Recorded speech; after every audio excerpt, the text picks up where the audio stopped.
Nous arrivons à la dernière étape de notre voyage, le parc national d'Etosha.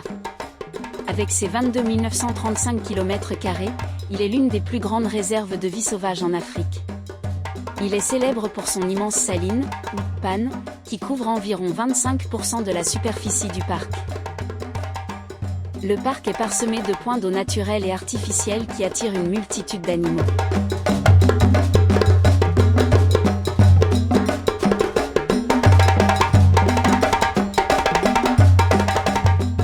Très sociables, les zèbres de Burchell vivent principalement en harem, des groupes familiaux dirigés par un étalon dominant. Ils sont parfois mêlés à des gnous, antilopes ou oryx. Ces troupeaux mixtes offrent une meilleure protection contre les prédateurs, car plus d'yeux et d'oreilles peuvent détecter les menaces potentielles. Les juments au sein du harem forment des liens sociaux étroits. Elles passent beaucoup de temps à se toiletter mutuellement, ce qui renforce les relations et aide à maintenir l'hygiène. Les juments donnent naissance à un seul petit à la fois, après une période de gestation d'environ 1 an. Les poulains sont capables de se tenir debout et de courir peu de temps après la naissance, ce qui est crucial pour leur survie dans un environnement où les prédateurs sont nombreux.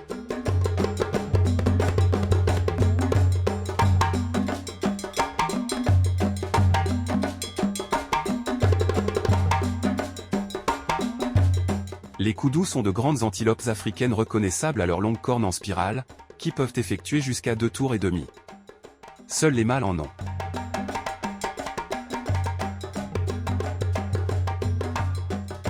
Ils vivent généralement en petits groupes, et préfèrent les habitats avec une végétation dense où ils peuvent se cacher des prédateurs.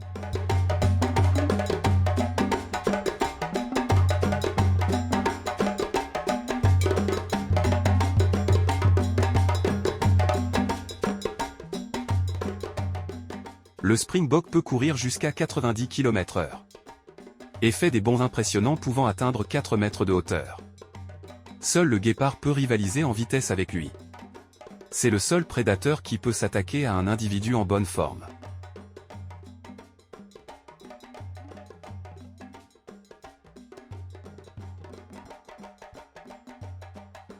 Contrairement au springbok, seul l'impala mâle possède des cornes en forme de lyre.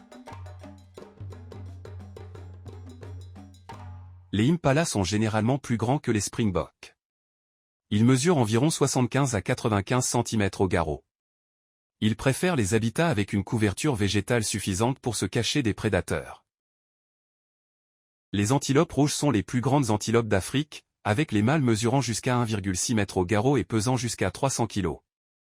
Les femelles sont généralement plus petites, pesant entre 120 et 210 kg. Plus difficile à filmer, le dik-dik est une des plus petites antilopes au monde.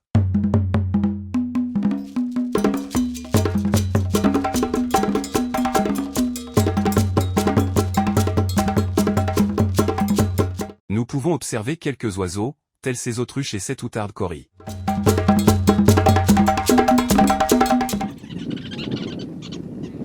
Les républicains sociaux construisent des nids communautaires massifs. Ils peuvent atteindre plusieurs mètres de large et abritent de nombreuses familles.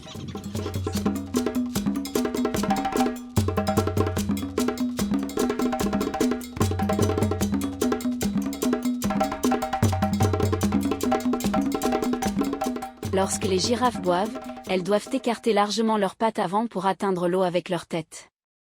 Cette position les rend particulièrement vulnérables aux attaques de prédateurs comme les lions, les léopards et les crocodiles.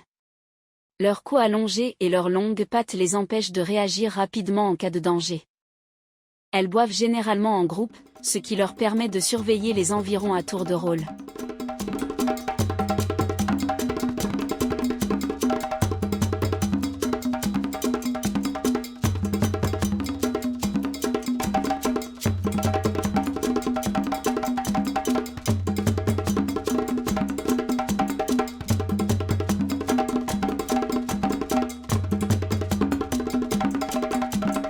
Les gnous sont des animaux sociaux qui vivent en grands troupeaux. Leurs migrations annuelles sont l'une des plus grandes migrations terrestres de mammifères au monde, impliquant des millions d'individus. C'est essentiellement le gnou bleu que l'on trouve à Etosha. Les gnous bleus sont généralement plus grands que les gnous noirs, 1,40 m à 1,50 m à l'épaule, pour un poids de 250 kg. Leurs troupeaux sont généralement plus grands que ceux des gnous noirs et leurs migrations plus longues.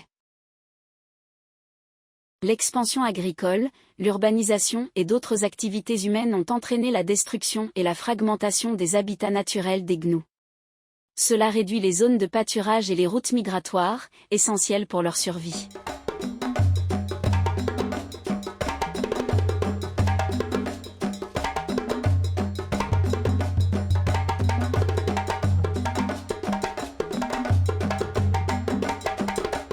Pourtant au sommet de la chaîne alimentaire, ce magnifique lion mâle ne semble pas perturber la vie de la savane.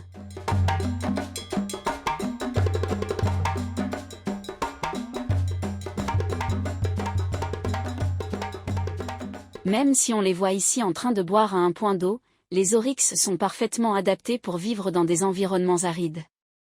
Ils peuvent extraire l'eau dont ils ont besoin à partir de la nourriture qu'ils consomment, ce qui leur permet de survivre sans boire pendant de longues périodes.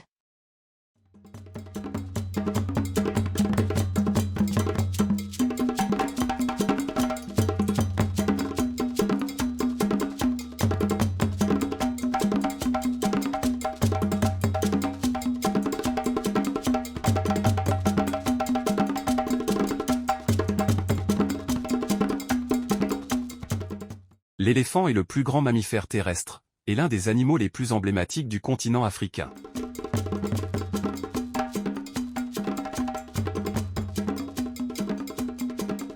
Ils ont le plus gros cerveau de tous les animaux terrestres, pesant environ 5 kg. Les éléphants reconnaissent non seulement des individus humains, parfois des années après, mais aussi différentes tribus humaines selon les odeurs et la langue parlée. Ils savent par exemple si une tribu est traditionnellement chasseuse d'éléphants ou non. Les éléphants ont une forte conscience de soi, prouvée par le fameux test du miroir, ils reconnaissent leurs reflets, ce que peu d'animaux savent faire.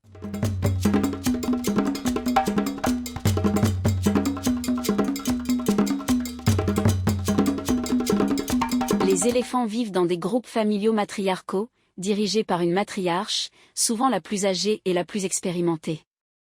Le groupe est principalement composé de femelles apparentées, mères, sœurs, tantes, filles, et de leurs petits. Les mâles, eux, quittent le groupe vers 12-15 ans pour mener une vie plus solitaire, ou parfois rejoindre des groupes de mâles. Même s'ils sont doux entre eux, les éléphants peuvent avoir des tensions sociales, les jeunes mâles se battent pour établir des dominances. Chez les femelles, de petites disputes peuvent arriver, mais elles sont souvent réglées très vite par des démonstrations de supériorité non violente.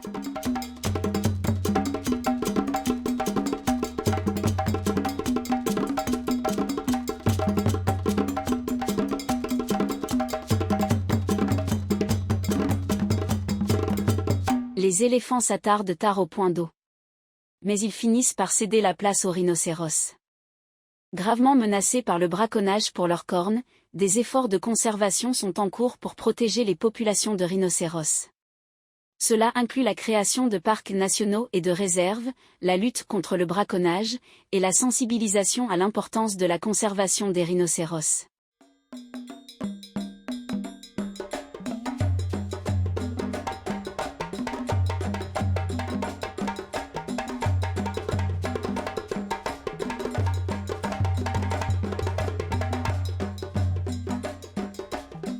Pour notre dernier jour à Etosha, nous apercevons furtivement un léopard au point d'eau.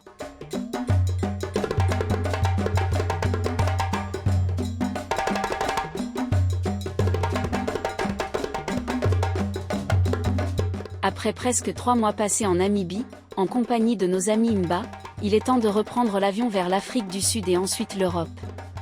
Dans nos valises, nous emportons nos projets de coopération et une envie de revenir les concrétiser avec la communauté Imba.